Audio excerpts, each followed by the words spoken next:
Good evening, class. Here we are joining our class Physics Chapter 8 Motion. This is especially chapter on the beginning of your kinetic. In 11th class, this chapter is mentioned as kinematic or kinetic. It's very important in the competition exam, in the purpose of competition exam. जैसा कि आपको मालूम होना चाहिए, ये आपका पहला chapter है 9th क्लास की फिजिक्स का, है ना। और आप सभी का A to Z learning media by presents you maths and science classes by Ranjeet Kumar. इसमें आप सभी पढ़ने जा रहे हैं फिजिक्स चैप्टर 8 मोशन। तो यहाँ पर एक बात छिपी हुई है, रेस्ट एंड मोशन। इस चैप्टर का बेसिकली उद्देश्य है आपको रेस्ट एंड मोशन दोनों चीज़ें बताना। तो हम लोग दोनों ही चीज़ें डिस्कस करेंगे। चूँकि यह अगर आपका वीडियो संभव होता तो मैं आपको वीडियो के थ्रू मैं आपको दिखाता कि क्या क्या चीज़ें इसमें दी हुई है। इसको आप पढ़ेंगे, अपने से स्टडी करेंगे इस बुक को, तो यहाँ पे कुछ ऐसे बातें, कुछ ऐसे मोशन मूवमेंट के बारे में डिस्कस किया हुआ है। पहले ही स्टेंजा में motion of bird, flying bird, fish, swimming, blood flow through veins, ये सारी चीज़ें हैं। यहाँ तक कि एटम मॉलिक्यूल्स और प्लांट के भी मोशन की चर्चा की गई है। ठीक है, ये सारे मूवमेंट में है। अब सवाल यह है कि मैं आपसे एक सवाल पूछता हूँ, ध्यान देंगे, बहुत ही इम्पोर्टेंट है। हम लोग मोटे तौर पे यह समझते हैं जो अर्थ में सारी चीज़ें हैं मूवमेंट करती, तो उन्हें हम कहते हैं क्या? चलो भाई, मोशन में है। गाड़ी है भाई, मूव कर रहा है, एक जगह से दूसरी जगह मूव किया, है ना, मूव किया, तो ये सब मोशन में है। ठीक है, लेकिन एक सवाल मैं आपसे पूछना चाहता हूँ। I want ask you some question that an object is in motion in earth, then what you want to say? Is it in rest or motion? देखिए, कोई ऑब्जेक्ट अर्थ पे अगर खड़ा है, माने वो रेस्ट में है, वो मूव नहीं कर रहा है, तो आप क्या सोचते हैं, वो क्या मोशन में है कि रेस्ट में है? सोच समझ के जवाब देंगे। और मैं इसको अगले वीडियो में आपको क्लियरिफाई कर दूंगा कि अर्थ में कोई ऑब्जेक्ट अगर रेस्ट है तो वो मोशन में होगा कि रेस्ट में होगा। रेस्ट में होगा तो कैसे, अगर मोशन में होगा तो कैसे। ठीक है, तो चलिए, मोशन जो होते हैं कॉम्प्लेक्स, ठीक है, यानी कि हम लोग जब भी बात करते हैं, हम लोग यहाँ पे पढ़ाई करने वाले स्पेशली ध्यान दीजिएगा, 9th क्लास में स्ट्रेट लाइन वाले मोशन के बारे में चर्चा करेंगे। और लास्ट टॉपिक होगा आपका सर्कुलर पाथ्स के बारे में। ठीक है, तो हम लोग शुरू करते हैं, कुछ जानना, कुछ समझना, क्योंकि जाने समझेंगे तभी हम लोग को सारी चीज़ें समझ में आते रहेंगी। यहाँ एक्टिविटी है, एक्टिविटी पे हम लोग ज़्यादा जोर देते हैं। ठीक है, discuss whether the wall of your classroom are at the rest और इन द मोशन। तो मैं आप सभी बच्चों से माफ़ी चाहता हूँ, ये तो क्वेश्चन मैंने आपसे पूछ भी दिया। ठीक है, लेकिन कोई बात नहीं, अभी आपके स्तर में आप लोग ऐसा मानेंगे कि जो क्लासरूम का आपका वॉल है वह रेस्ट में है, मोशन में तो नहीं है, है ना। आप बैठे हुए हैं घर पे, अभी वीडियो में देख रहे हैं, आप टेबल पे बैठे हुए हैं, आपके बगल में दीवार हो सकती है। दीवार क्या मोशन करता है? नहीं करता है। टेबल करता है? किताब आपका करता है? नहीं करता। आप जब तक उसको डिस्टर्ब नहीं करेंगे, जब तक उसको फोर्स अप्लाई नहीं करेंगे, तब तक वो ऐसा का वैसे ही रहेगा। एक्टिविटी 8.2 पे ध्यान देंगे। Have you ever experience that the train in which you are sitting appear to move while it is at the rest? क्या आपने एक्सपीरियंस किया है, ऐसा महसूस किया है? Train in which you are sitting appear to move while it is at rest. देखिए, ऐसा है ना कि कोई ट्रेन पे बैठे हैं और आप महसूस करें कि ट्रेन जो है वो मूव कर रही, चल रही है, लेकिन ऐसा है नहीं। Discuss and see your experience. ऐसा हम लोग महसूस करते हैं, मान ली कोई बगल में ट्रेन चल रही है तो हमें ऐसा महसूस है हमारे भी ट्रेन चल रही है। नहीं, ऐसा होता रहता है। अब देखिए, लॉकडाउन के चलते ट्रेन भी अभी बंद किया, अब देखिए कब चलती है। हम लोग ये एक्सपीरियंस जल्दी शुरू करने लगेंगे। चलिए back to the topic, think and act. ये क्या कह रहा है, ध्यान दीजिएगा। We sometime are endangered by the motion objects around us, especially if that motion is erratic and uncontrolled, as observed in flooded river, hurricane, tsunami. On the other hand, controlled motion can be service to human beings, such as in the generation of hydroelectricity power.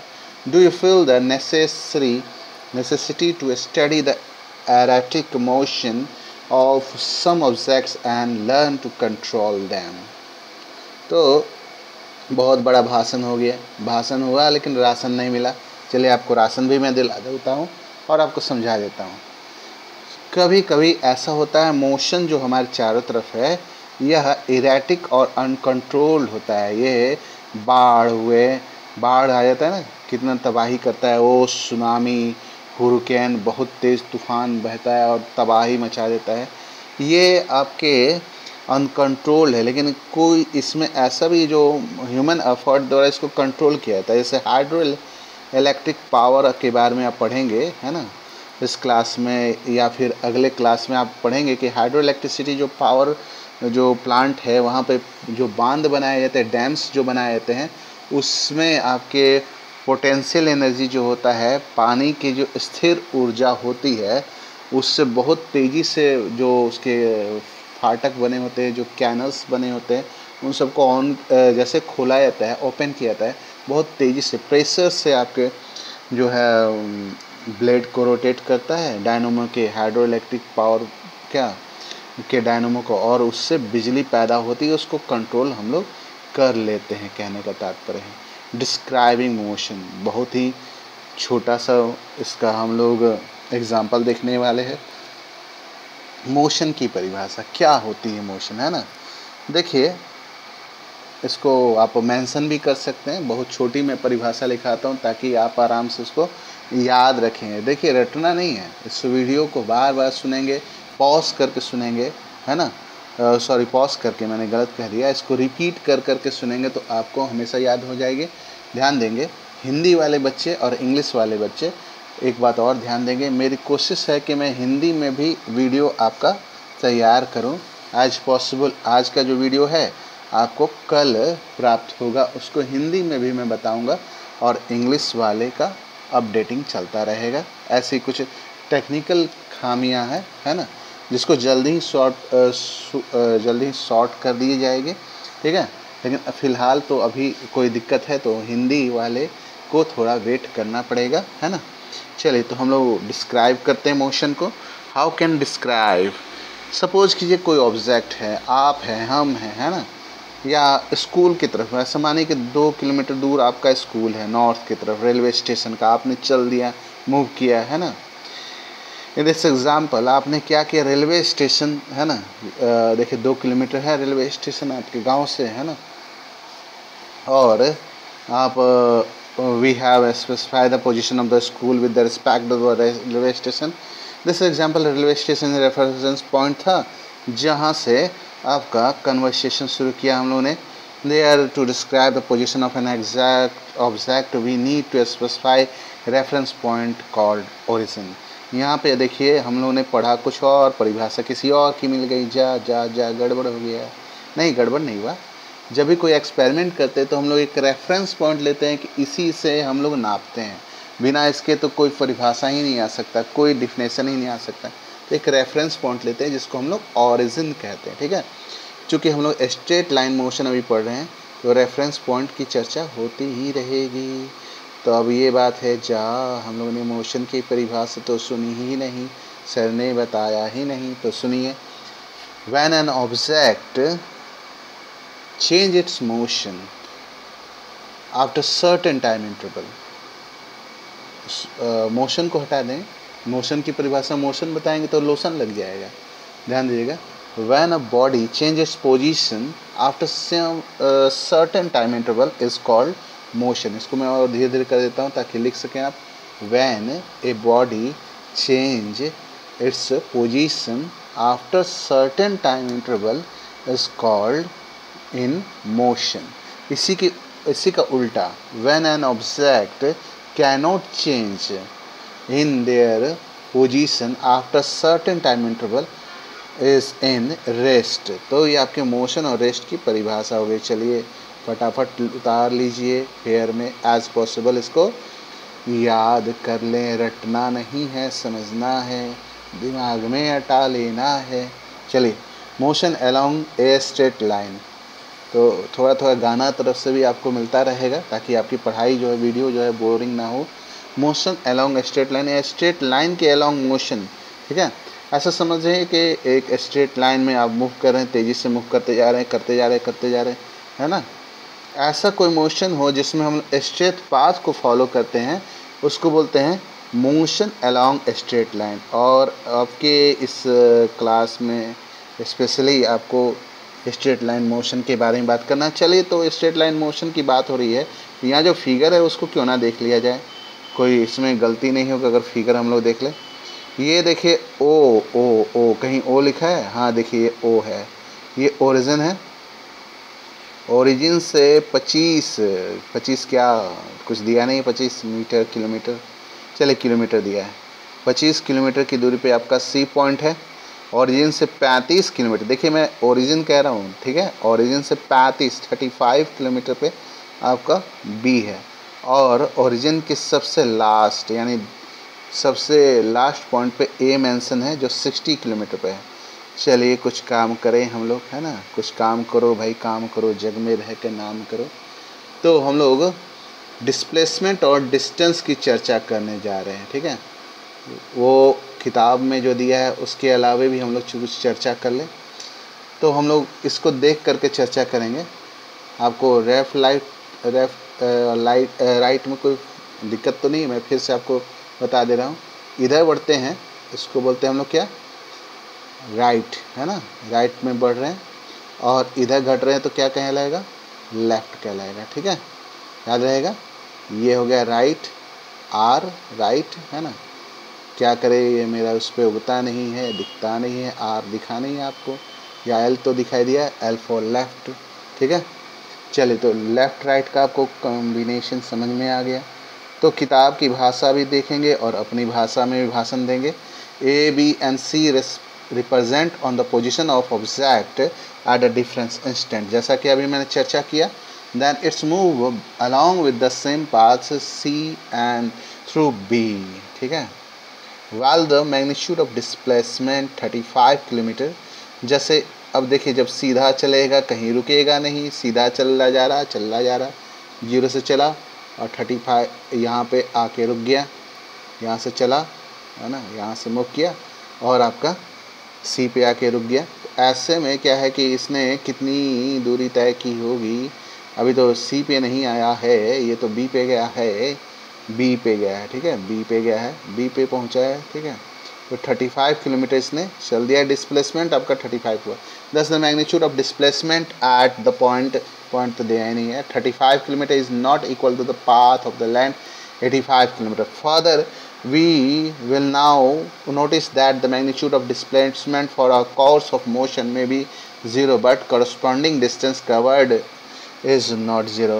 If we consider the object to travel back to O, the final position coincide the initial position and therefore the displacement is 0.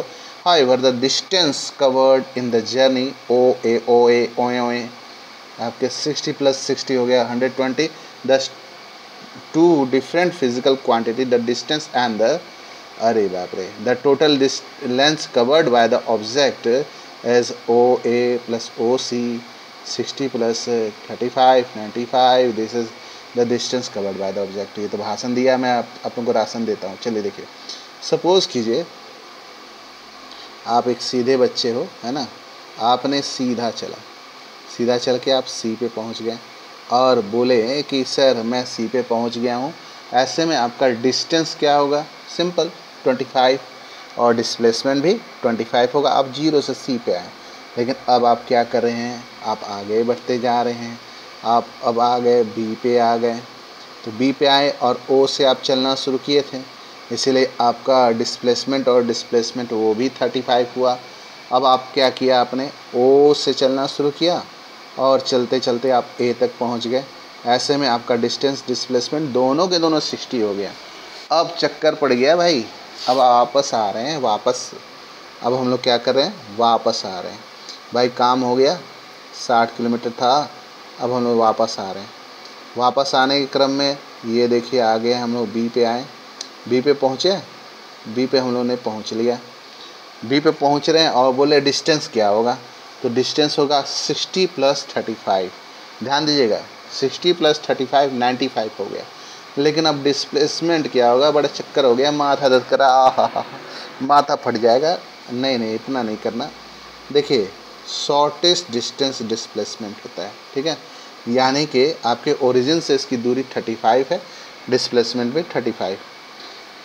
अब चलते हैं हम लोग, पहुंचते हैं अब सी पे। इसी क्रम में हम लोग लौटते समय सी पे पहुंच लिया। सी पे पहुंचे तो हम लोग का डिस्टेंस हो रहा है 60। देखिए यहाँ 60 था, ये डिस्टेंस है, ध्यान देना, डिस्प्लेसमेंट की भी बात नहीं हो रही है, डिस्टेंस। अब ए से सी पे पहुंचा है तो आपका टोटल डिस्प्लेसमेंट डिस्टेंस कितना होगा। तो ऐसे में क्या कीजिएगा, देखिए बताता हूँ। 60 हो गया है ना, 60 इधर है तो और जाना किधर है, देखिए ये हो गया आपका। यहाँ पे कैसे कैलकुलेट करेंगे, बहुत ध्यान से देखेंगे।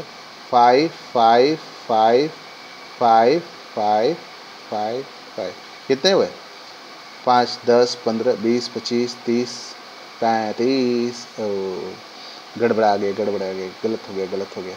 चलिए तो हम लोग फिर से आते हैं पीछे वाले में। आप ऐसा समझिए कि आप ओरिजिन से चलना शुरू किए, ओरिजिन से चल करके आप ए तक पहुंच गए। ए तक पहुंचने के बाद से आप लौट रहे हैं, लौटने के क्रम में आप बी पे पहुंच गए, बी पे पहुंच गए, कोई गलती नहीं किया। तो ऐसे में आपका डिस्टेंस होगा, ओ से ओरिजिन से चला 60 पे पहुंचा। अब कितने जुड़ेंगे, देखिए यहाँ पे 5 है, यहाँ 5 है, यहाँ 5 है, यहाँ 5 है, यहाँ 5 है, कितने 5 हो गए, 1 2 3 4 5 25। तो आपका 65 + 25 हो गया, कितने कितने, तो आपके 85 हो गए, है ना। 85 किलोमीटर आपने ट्रैवल किया डिस्टेंस, लेकिन डिस्प्लेसमेंट आपका 35 किलोमीटर होगा, क्योंकि ओरिजिन से बी का जो डिस्टेंस है वो तो 35 ही है। ध्यान देंगे, है ना, शॉर्टेस्ट डिस्टेंस होता है डिस्प्लेसमेंट। अब आते हैं हम लोग सी पे पहुँचे, मान लें कि इसी क्रम में लौटने के क्रम में हम लोग सी पे पहुँच गए हैं। तो ऐसे में डिस्टेंस क्या होगा, तो ध्यान दीजिएगा, ये पहले हम लोग ओ से ए जो डिस्टेंस है 60 वो ऐड करेंगे, कितने से, तो देखिए यहाँ पे ये 5 का डिस्टेंस है, 5 5 5 5 5 5 कितना हुआ, 5 10 15 20 25 30 35। तो 35 जोड़ दिया 60 में तो आ गया 95, यानी आपका डिस्टेंस जो है वो हो गया टोटली आपका 95, है ना। लेकिन अब डिस्प्लेसमेंट किसी ने पूछ लिया कि भाई अब तो आ गए सी पे, लेकिन आप अब बता दो मुझे कि डिस्प्लेसमेंट कितना हुआ सी पर। तो सी पर जो डिस्प्लेसमेंट हुआ, ओरिजिन से डिस्टेंस देख लो, हो गया आपका 25। लेकिन भैया मेरे एक चीज़ ध्यान देना, डिस्प्लेसमेंट में आपको क्या लिखना है, आपको डायरेक्शन मेंशन करना है। सी पे पहुंचा, कोई पूछा कि भाई डायरेक्शन भी तो बताओ, डिस्प्लेसमेंट खाली बोल रहे हो, तो सी पे लिख करके लिखना है टुवार्ड्स लेफ्ट। लेफ्ट है कि राइट है, तो लौट रहा है तो लेफ्ट ही होगा, है ना। तो देखिए लौट रहे हैं, ऐसे लौट रहे हैं, तो ये मैंने आपको बताया था ना, ऐसे लौटेंगे तो लेफ्ट होगा, ठीक है। आपका लेफ्ट हैंड भी होगा, वीडियो देखिएगा तो अपने लेफ्ट हैंड से चेक कर लीजिएगा। चलिए अब हम लोग आ गए, अब यात्री गण अपने स्टेशन पे वापस आ गए, यानी ओ से ए चला, और अब ए से मैंने ओ से ए चला, मैंने ए पे हम लोग पहुँच गए थे, अब हम लोग दोबारा ओ पे पहुँच जा रहे। ऐसे में डिस्टेंस क्या होगा, समझ में आ रहा है। देखिए पहले हम लोग ने ओ से ए चला, यानी हम लोग जो टोटल जो है 60 किलोमीटर वो चला, फिर बैक किए ए से ओ चले गए। तो ऐसे में 2 बार हम लोग 60 तय कर रहे हैं, ए से ओ 60 और ओ से ए 60, ठीक है। ओ से ए 60 था और ए से ओ भी 60, तो 60 60 हो गया, 60 60 120 हो गया। तो 120 तो आपका हो गया ये डिस्टेंस, लेकिन डिस्प्लेसमेंट क्या होगा, बड़ी समस्या है। तो देखिए बताते हैं, आप तो बैक आ गए ओरिजिन में, इसलिए डिस्प्लेसमेंट शुड बी 0, ठीक है, ध्यान रहेगा। आप बन गए हीरो। चलिए, तो यानी कि कंडीशन ऐसे भी होंगे जिसमें डिस्प्लेसमेंट आपके ज़ीरो होंगे, पॉजिटिव होंगे। क्या डिस्प्लेसमेंट निगेटिव भी होता है क्या? ध्यान देंगे, पता करेंगे और मुझे आप मेरे कमेंट सेक्शन में ज़रूर बताएंगे। चलिए एक्टिविटी करते हैं, बहुत मज़ा आएगा। एक्टिविटी है 8.3, टेक अ मीटर स्केल। सब किसी के पास होता है, सब किसी के इंस्ट्रूमेंट बॉक्स में स्केल होगा। एंड ए लॉन्ग टेप, कोई टेप ले लीजिए, है ना। Walking from one corner of a basketball court to opposite corner along its side, measure the distance covered by the and magnitude of displacement. What different would you notice between the two in this case? तो भाई अब तो ये तो school खुला नहीं, तो मैं तो करा देता, वीडियो दिखा देता, लेकिन चलिए कोई बात नहीं, सुनिए ध्यान से। ये आप घर पे भी कर सकते हैं। घर पे एक काम करें, टेप ले करके और डिस्टेंस नाप लें एक जगह से दूसरे जगह का, और डिस्टेंस और डिस्प्लेसमेंट की कैलकुलेशन जैसे फिगर में मैंने किया था उससे कर लेंगे, तो आपको मालूम चल जाए कि डिस्टेंस जो है वो हर हमेशा डिस्प्लेसमेंट से बड़ा होगा कि छोटा होगा। आप तो अब जान ही गए होंगे। चलिए, अरे भाई अब तो बता दो। चलो ठीक है, ठीक है, ठीक है, ठीक है, आपने सही बताया। आपका जो जवाब था वो सही है, वह है आपका निगेटिव। ठीक है, मैंने कहने का मतलब है कि डिस्प्लेसमेंट निगेटिव भी होता है, ज़ीरो भी होता है और पॉजिटिव होता है, लेकिन हर हमेशा डिस्टेंस से वो छोटा ही होगा। चलिए एक्टिविटी 8.4, या तो वो बराबर हो सकता है, नहीं तो वो छोटा हो सकता है, बड़ा तो डिस्प्लेसमेंट नहीं होगा। आप लोग बात नहीं करें, अब आगे ध्यान दीजिए। Activity 8.4, automobiles are fitted with a device that shown in the distance travel. Such a device is known as odometer. नीचे क्लास में पढ़े हैं आपने। A car is driven by Bhubaneswar to New Delhi. The difference between the final reading is and the initial reading in odometer 18-15 kilometer. Find the magnitude and displacement between the Bhubaneswar and New Delhi by road map of Delhi. अब तो Google वाला काम हो गया, Google से आप search करके इसको बना लेंगे। इसमें आपको बताना है कि रोड मैप से उसका डिस्टेंस कितना है। ठीक है, डिस्प्लेसमेंट आपको फाइंड करने के लिए प्लेन का इस्तेमाल करना पड़ेगा, प्लेन का रूट किस तरह से है। चलिए, तो ये आ गया आपका क्वेश्चन आंसर। तो क्वेश्चन आंसर आपको मालूम होना चाहिए, इसके लिए मैं डिस्कस का अलग से वीडियो बनाता हूँ। एज पॉसिबल कल हो गई, कल का क्लास आपका 9 का होगा, तो मैं चाहता हूँ ये छोटा ही वीडियो होगा, ज़्यादा बड़ा नहीं वीडियो होगा। इसमें हम लोग जो 1 से लेकर 3 तक क्वेश्चन है, एक बार देख लीजिए, आप लोगों ने बनाया होगा, है ना। आप लोग बहुत सूरमा है, बहुत सूरमा भोपाली हैं, तो आप लोग बनाए ही होंगे। इन सारे क्वेश्चनों का डिस्कस अगले वीडियो में होने वाला है, जो कल मैं बताऊँगा। आज की वीडियो में इतना ही। इस वीडियो को लाइक करें, शेयर करें, सब्सक्राइब करें। आपको मेरा वीडियो यह नए फॉर्मेट वाला कैसा लगा कमेंट सेक्शन में ज़रूर मेंशन कीजिए। इससे हमें जो है काम करने की सकारात्मक ऊर्जा मिलती है, मोटिवेशन मिलता है। Thank you, have a nice day. फिर मैं कह रहा हूँ, मेरे चैनल को लाइक करें, शेयर करें, सब्सक्राइब करें। Thank you, have a nice day.